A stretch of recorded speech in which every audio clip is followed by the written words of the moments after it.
ابراز همدردی ما همراه کل هموطنان ما که خانه ماست. ما خانه از خانه به خانه شدیم.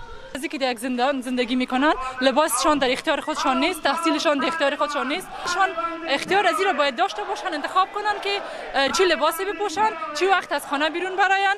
اگر تغییر میکردن چرا مکتبای افغانستان فعلا شروع است، بچه‌ها میتونن برن افغانستان. داشتن ولد کوبه خبرنگاران روی هم رفته ما نتیجه میگیریم که طالبان به هیچ عنوان تغییر نکرده، بلکه نسبت به دور اول حاکمیت خود پلیدتر و خصیمتر شدن. سلام، هدف شما از اشتراک در این تظاهرات چی است؟ هدفم این است که ما نمیخوایم طالبان شناخته بشن، به خاطر دوست نداریم زنای ما، کودکای ما، جوانای ما مورد ظلم طالبان قرار بگیرن. ما آزادی برای کشور ما میخوایم.